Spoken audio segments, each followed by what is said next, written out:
नमस्कार मित्रों, स्वागत है आप सभी का हमारे YouTube चैनल हिंदी एडु क्लासेस में। और आज हम कबीरदास के बारे में चर्चा करेंगे। यहाँ हमने पिछले वीडियो में अमीर खुसरो के बारे में चर्चा की, उनके व्याख्या के जो अंश थे उनके अर्थों पर हमने चर्चा की है। और आज हम कबीरदास के मुख्य रूप से जो महत्वपूर्ण जो तथ्य हैं उन सभी पर आज हम चर्चा करेंगे। उसके तत्पश्चात हम कबीरदास के जो दोहे हैं उन सभी पर हम चर्चा करेंगे। ठीक है,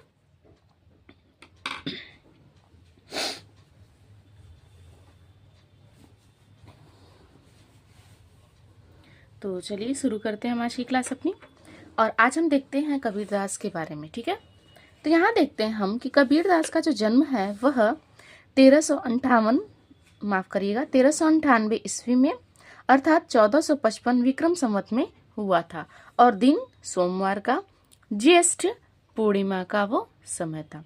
ठीक है, और अगर हम बात करें तो कबीरदास से या फिर कहें कि मुख्य रूप से कबीरदास एक ऐसे कवि हैं जिनके हर एक तथ्य अर्थात जन्म, रचना, मृत्यु, गुरु, माता पिता सभी से संबंधित कोई न कोई एक दोहे के रूप में हमें प्रमाण मिलता है। ठीक है, और बहुत सारी किंवदंतियां ऐसी हैं कि इनमें मतभेद भी प्राप्त होता है। तो यहाँ हम देखते हैं इनके जन्म से संबंधित दोहे को। दोहा है 1455 साल गए, चंद्रवार एक ठाठ ठये, जेठ सुदी बरसायत को पूरन मासी तिथि प्रकट भय। अर्थात यहाँ ये कहना है कि 1455 साल में विक्रम संवत चंद्रवार एक ठाठ है, अर्थात चंद्रवार मतलब ये होता है कि पूर्णिमा का वो समय था। जेठ सुदी बरसायत को, जेठ के महीने में जब वर्षा आने को रहती है उसी समय पूरन मासी की तिथि पर इनका जन्म हुआ था। अब यही इसी से संबंधित अगर हम कहें कि इसी के साथ साथ हम मृत्यु का जो समय है और उससे संबंधित जो दोहा है उस पर भी हम चर्चा कर लेते हैं। तो यहाँ जो इनकी मृत्यु हुई थी वह थी 1518 ईस्वी में। ठीक है, और इसी को अगर हम विक्रम संवत के अंतर्गत देखा जाए तो 1575 में विक्रम संवत इनकी मृत्यु हुई थी। और कहाँ हुई थी अगर हम बात करें तो इनकी जो मृत्यु हुई थी वो माफ करिएगा मगहर में, और जो जन्म है वह काशी में हुआ था। ठीक है, मृत्यु संबंधित जो दोहा है वह क्या है? संवत 1575 कियो मगहर को गौन, माघ सुदी एकादशी रलौ पौन में पौन। अब यहाँ ये कहा जाता है कि इनकी जो मृत्यु हुई थी वह 1575 विक्रम संवत में हुई थी और उसी समय क्या है कि ये मगहर को चले जाते हैं, मगहर को चले जाते हैं और माघ के महीने में एकादशी के दिन इनकी मृत्यु होती है। अब हम बात करते हैं कि काशी में इनका जन्म हुआ तो इनकी मृत्यु मगहर में कैसे? तो बहुत सारे ऐसे प्रचलित किंवदंतियां हैं या फिर कहें कि बहुत सारी ऐसी मान्यताएं इनको मिलती थी कि जिसकी मृत्यु अगर काशी में होती है तो वो मुक्ति को प्राप्त करता है और जिसकी मृत्यु अगर मगहर में होती है तो उसको मुक्ति नहीं मिलती है। तो इस तथ्य को या फिर कहें इस मान्यता को खत्म करने के लिए, इस मान्यता को झूठा बताने के लिए कि भाई ये ऐसा जरूरी नहीं है, इसलिए कबीरदास अपने अंतिम समय में मगहर में ये चले गए और वहीं इनकी मृत्यु भी होती है।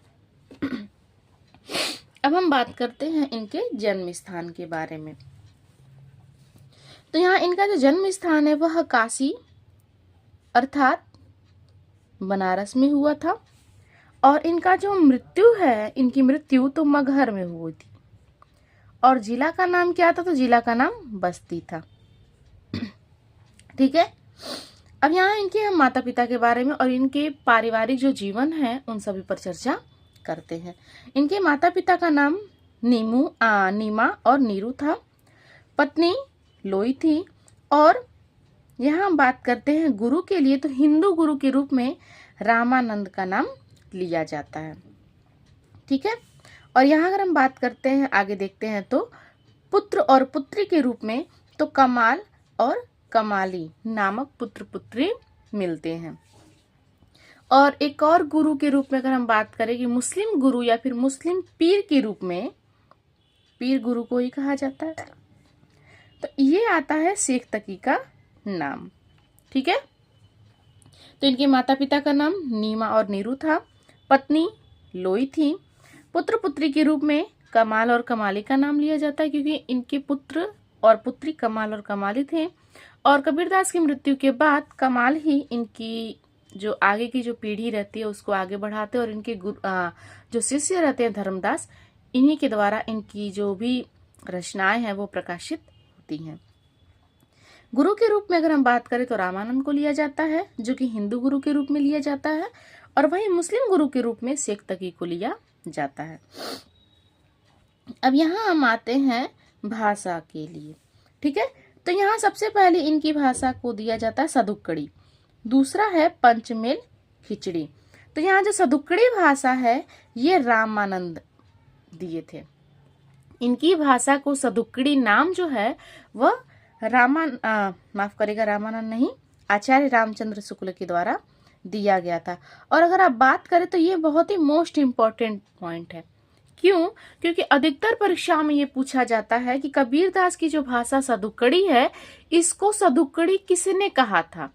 तो यहाँ हमें ये ध्यान रखना होगा कि जो सदुक्कड़ी भाषा है वह आचार्य रामचंद्र शुक्ल के द्वारा दिया गया नाम है। अगला है पंचमेल खिचड़ी। पंचमेल खिचड़ी किसने कहा है? तो पंचमेल खिचड़ी कहा है डॉक्टर श्याम सुंदर दास ने। ठीक है। और यहाँ पर आगे तथ्य है, कबीर को कहीं भी अभिव्यक्ति के लिए भाषा का संकट नहीं झेलना पड़ा। क्यों नहीं झेलना पड़ा? क्योंकि कबीर जहाँ कहीं भी भ्रमण करने के लिए जाते थे और वहाँ की जो भाषा रहती थी उसको बहुत ही अच्छे तरीके से ग्रहण भी करते थे, और उसी भाषा को लेकर के उसी भाषा में ही अपने जो पद होते थे, अपने जो वाणी होते थे, जो विचार होते थे, उसको प्रकट करते थे। भाषा उनकी अनुगामिनी रही है। हजारी प्रसाद द्विवेदी ने इसीलिए उन्हें वाणी का डिक्टेटर भी कहा है। ठीक है। हजारी प्रसाद द्विवेदी ने कबीरदास को वाणी का डिक्टेटर कहा है और साथ साथ भाषा का तानाशाह भी कहा है। ये अधिकतर नहीं मिलता है, लेकिन वाणी का डिक्टेटर जो है वह अधिकतर पूछा जाता है कि वाणी का डिक्टेटर कबीरदास को किसने कहा है। तो ये हजारी प्रसाद द्विवेदी जी ने कहा है। ठीक है। अब हम बात करते हैं यहाँ पे मुख्य जो तथ्य है, और वो भी मोस्ट इम्पोर्टेंट है। समकालीन शासक। कबीर के समकालीन शासक कौन थे? तो ये थे सिकंदर लोदी।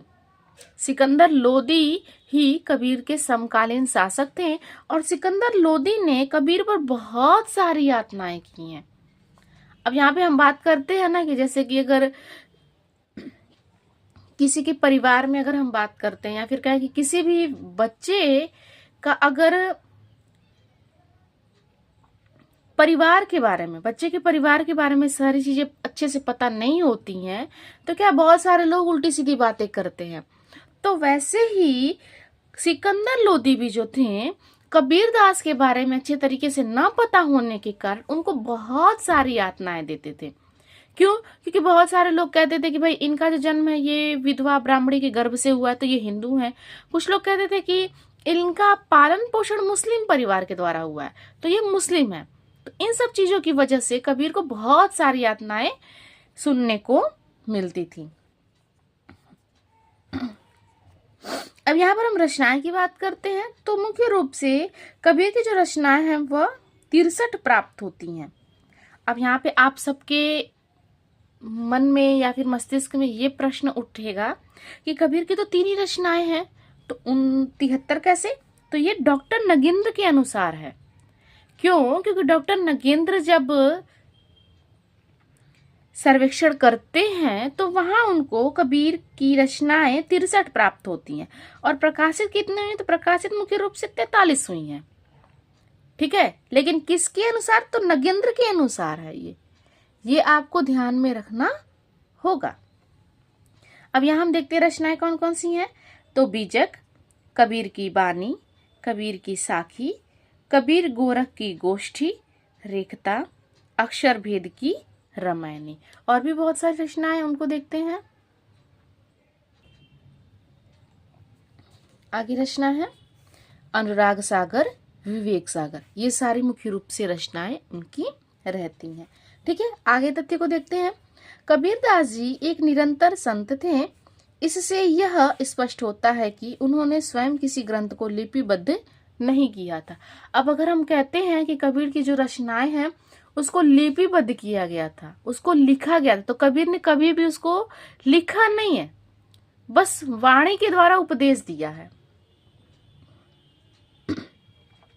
और इस बात का जो प्रमाण है वो स्वयं कबीरदास भी देते हैं।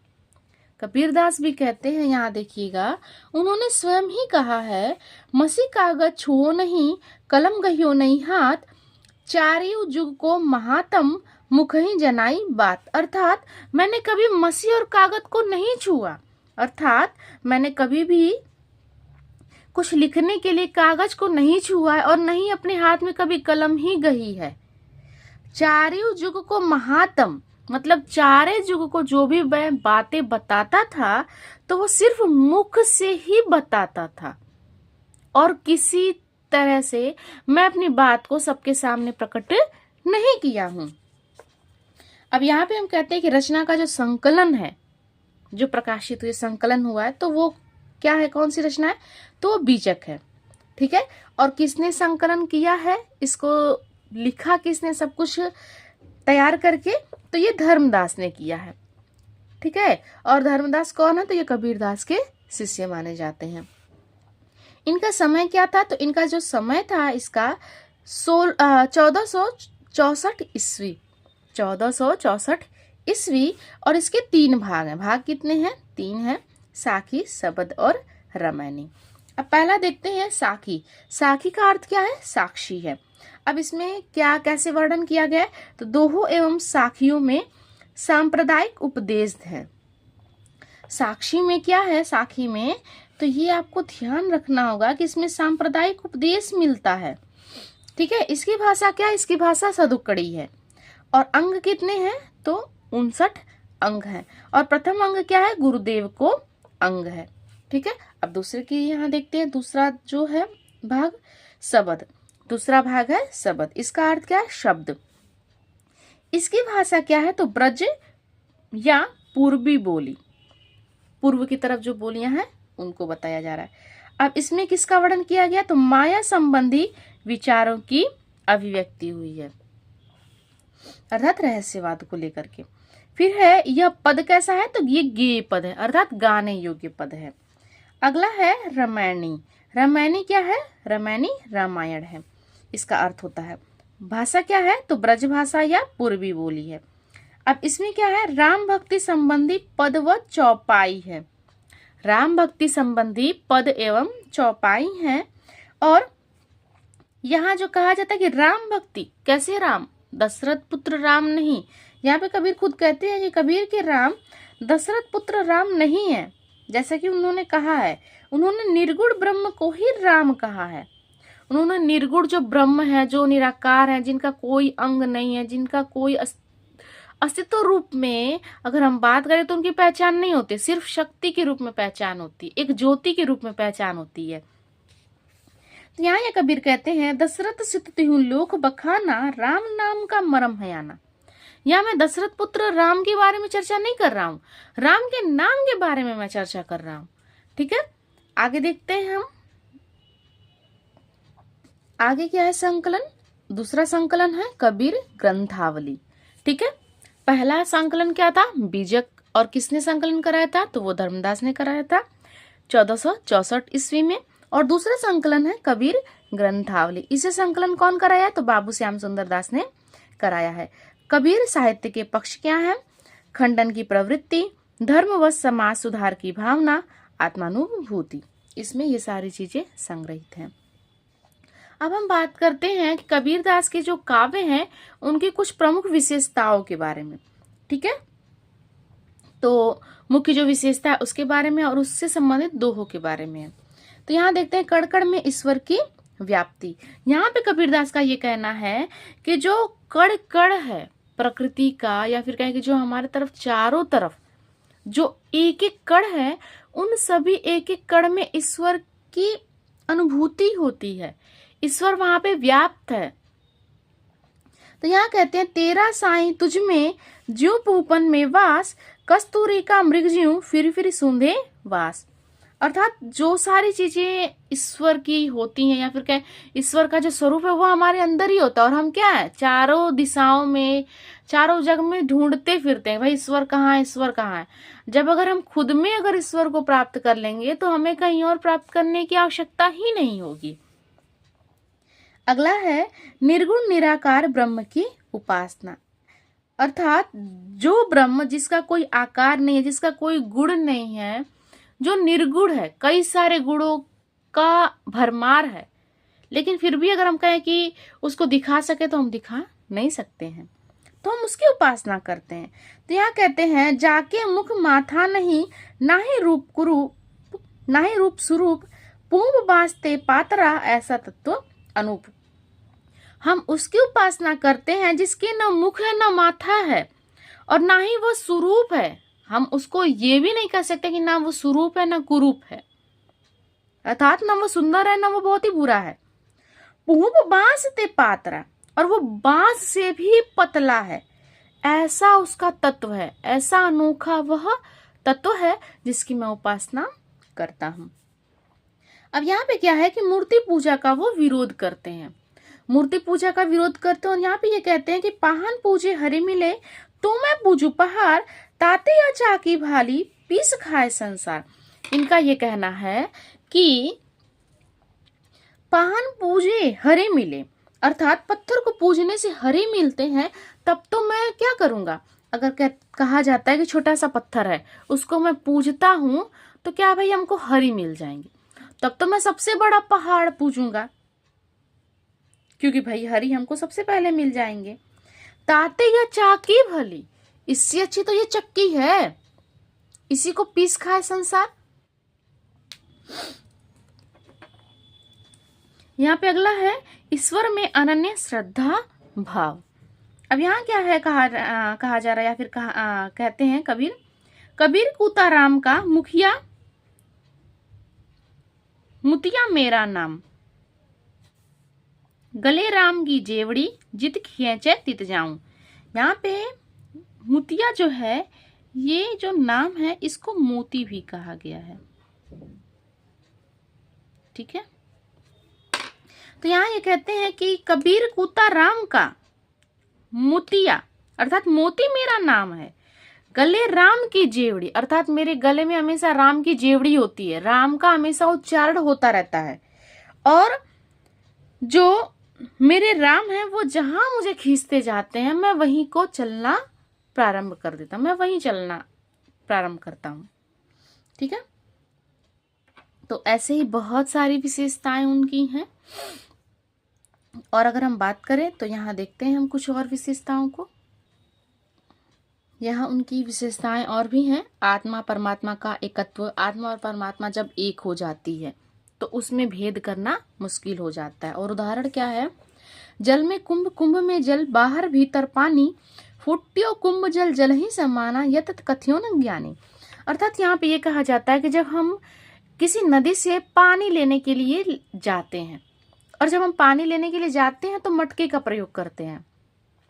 अगर किसी मिट्टी का घड़ा जो है, अगर हम पानी लेने के लिए जाते हैं तो जब हम मिट्टी के घड़े में पानी भरते हैं और भर करके जैसे हम बाहर लाते हैं तो पानी क्या है, उस नदी का ही पानी है, और जैसे वो कुंभ है अर्थात जो घड़ा अगर वो फूट जाएगा तो क्या घड़े का जो पानी है और जो नदी का पानी दोनों मिल जाते हैं।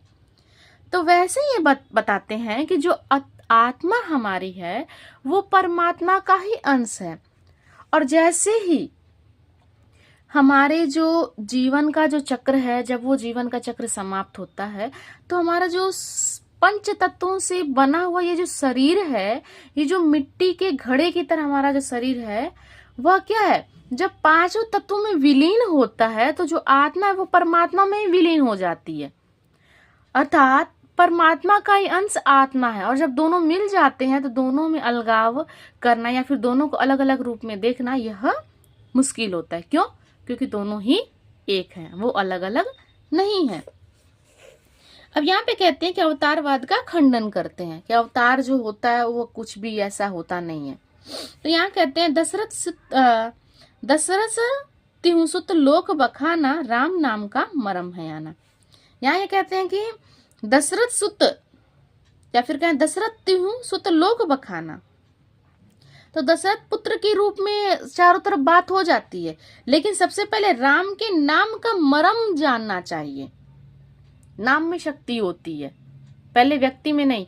और ये स्वयं जो हमारे श्री राम हैं इन्होंने खुद बताया है, इन्होंने खुद ही कहा है। क्यों?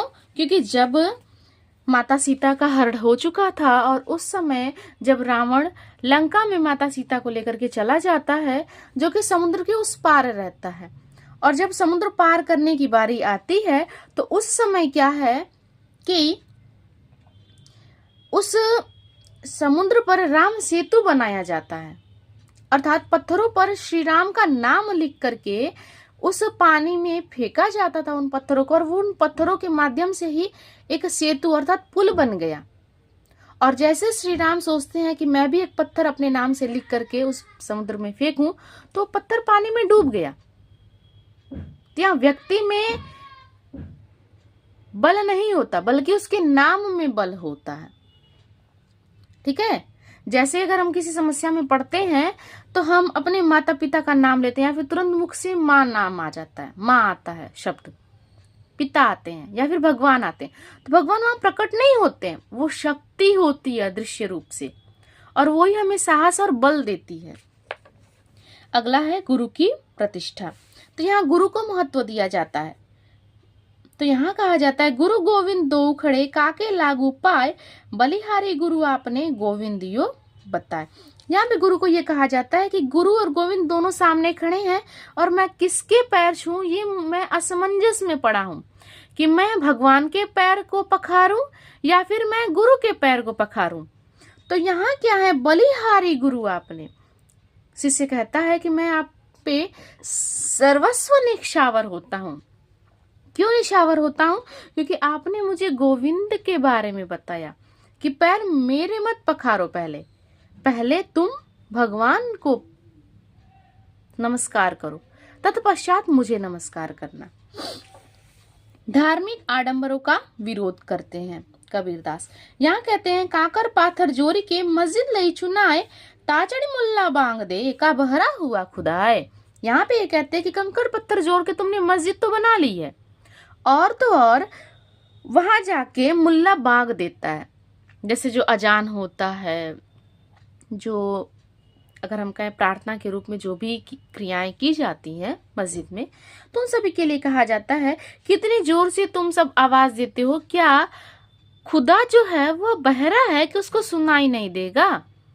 उसको तो बिना आवाज के भी अगर तुम पुकारोगे तो वो सुनेगा, वो समझेगा। अगला कहते हैं माया की भर्त्सना, मतलब माया को कुछ भी कहेंगे कि बहुत ही बेकार है माया, और जिसके चक्कर में फंस करके हम अपना सारा जीवन बर्बाद करते हैं। कबीर कहते हैं, कबीर माया पापिनी हरिसु करत हराम, मुख कठियाली कुमति की कहन देई राम। माया ऐसी इतनी पापड़ी है कि ये जीना हराम कर देती है, और मुख कठियाली कुमति की, मुख जो है वो इतना खराब हो जाता है कि राम का नाम भी नहीं लेने देना चाहती है। ठीक है, आगे कुछ और हैं विशेषताएं, उनको देखते हैं। यह है पुस्तकीय ज्ञान का परिहास। पुस्तकीय ज्ञान का परिहास वो करते हैं और कहते हैं पोथी पड़ी पड़ी जगमुआ, पंडित भया न कोई, ढाई आखर प्रेम का पढ़ाए से पंडित होए। पोथी पढ़ पढ़ के कोई पंडित नहीं हो सकता है। ढाई आखर प्रेम का, जब तक जीवन के बारे में अगर हम नहीं जानेंगे तो कुछ भी हम नहीं जानेंगे, और सारी चीजें पुस्तक से ही नहीं मिल जाते हैं। कुछ व्यवहारिक ज्ञान का होना भी जरूरी होता है। अगला ये कहते हैं अनुभव पर बल, या अर्थात ये कहते हैं, इनका कहना है कि जो अनुभव हमको मिलता है वो सबसे ज्यादा जरूरी है।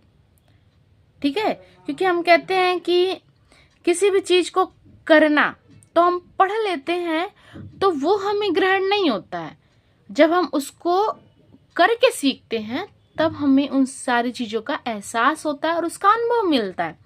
तो यहाँ कहते हैं, तू कहता कागज की लेखी, मैं कहता आखिन की देखी, मैं कहता सुरझावन हारी तू राखा उरझोर रे।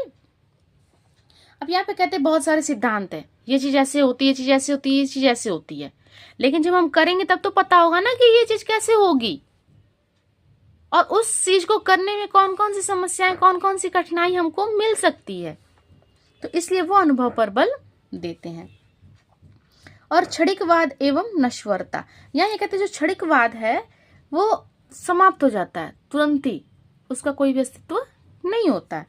पानी केरा बुदबुदा असमानस की जात, देखत ही छिप जाएगा जो तारा प्रभात। तारे की तरह हमारा जो जीवन होता है, अचानक से क्या हो सकता है उसका कुछ भी कहा नहीं जा सकता है। आज हमारी जो सांसें चल रही हैं, कल को तुरंत ही सांसें बंद भी हो सकती हैं, इसका कोई भी गारंटी नहीं है। अगर कोई कह दे कि भाई हम हमेशा रहने वाले हैं, तो ऐसा निश्चित नहीं है, कुछ भी कभी भी हो सकता है। ठीक है, अहिंसा का संदेश देते हैं। यहाँ पे क्या है कि जो हिंसा होती है, अर्थात कहें कि जो जीवों पर जो बात कही जाती है उसके बारे में कबीर कहते हैं। यहाँ कबीर का कहना है, और वो अपने धारणा, अपने जो कहें कि अगर कि अपने मन मस्तिष्क के अनुसार वो अपने विचार को प्रकट करते हैं और कहते हैं, दिन में रोजा रखत है, रात हनत है गाय, यह तो खुदा हुआ बंदगी कैसे खुशी खुदाए। उनका कहना है कि दिन भर तुम रोजा रखते हो, एक कहें कि कुछ भी, जैसे कहें कि मुख में जो लार उत्पन्न होता है उसको भी ग्रहण नहीं करते हो, उसको भी बाहर फेंक देते हो। तो तुम रात में गाय को पकाते हो, तो यह तो खुदा है ना। जैसे सुबह में तुम खुदा की बंदगी करते हो कि भाई उनका नाम जाप करते हो, उनके बारे में रखते हो, और जैसे शाम होता है वैसे ये काम करते हो, तो ऐसे तुम्हारा जो खुदा है वो क्या खुश होता है? ऐसे भगवान की पूजा होती है? मेरे लिए तो ऐसा नहीं है। तो ये कबीरदास का कहना होता है। विरह की व्याकुलता, विरह की जो व्याकुलता होती है आत्मा और परमात्मा की, उसके बारे में कबीर कहते हैं, आँखें झाई पड़ी पंत निहारी निहारी, जीवा में छाला पड़ा राम पुकारी पुकारे। यहाँ ये कहते हैं कि आंखों में मेरे झाई पड़ चुकी है, पंथ को निहारते निहारते, अर्थात रास्ते को निहारते निहारते मेरी आंखों में झाई पड़ चुकी हैं और मेरे जीव में छाला भी पड़ चुका है। राम का नाम पुकारते पुकारते, और कब मेरे राम मुझको दर्शन देंगे, मैं इसी व्याकुल में परेशान हूं। अर्थात राम अर्थात परमात्मा। प्रतीकों का प्रयोग, यहाँ प्रतीकों का भी प्रयोग किया गया है। समुद्र लागी आग, नदिया जली कोयला भई, देख कबीरा जाग, मछिया रूखा चढ़ी गई। यहाँ प्रतीकों का भी प्रयोग किया गया है। ठीक है, और समुद्र को क्या कहा गया? मूलाधार चक्र कहा गया। जो हमारे जो 7 चक्र हैं शरीर में, उन सभी के बारे में बताया गया। और जो मछली है ये कुंडलिनी होती है, और जब हम साधना करते हैं तो यही जो कुंडलिनी हमारी है वह जागृत होती है। ठीक है, और नदियां किसको कहा गया? तो चित्त वृत्तियों का जो चित्र होता है उसको नदियां कही गई हैं। ठीक है, तो आज की क्लास हमारी यहीं पे समाप्त होती है, और आज हम सभी ने कबीर के बारे में चर्चा की है। कबीर की रचनाओं, कबीर के पारिवारिक जीवन, उन सभी पर हमने चर्चा की है। आपको यह क्लास अगर पसंद आई हो तो अपने जो सुझाव हैं या फिर कहें कि अपने अनुभव जो हैं वह हमें कमेंट बॉक्स में ज़रूर साझा करिएगा, और तो और लाइक ज़रूर करिएगा इस क्लास को। क्यों? क्योंकि भाई आपके लाइक से ही हमको एक सराहना मिलती है, एक बल मिलता है कि भाई प्रोत्साहन मिलता है कि भाई आपको यह क्लास पसंद आ रही है। ठीक है, और इस क्लास के बाद अगली कक्षा में हम कबीरदास के कुछ पद हैं, उन सभी पर हम चर्चा करेंगे। मिलते हैं हम अपने अगले क्लास में, तब तक के लिए धन्यवाद, नमस्कार।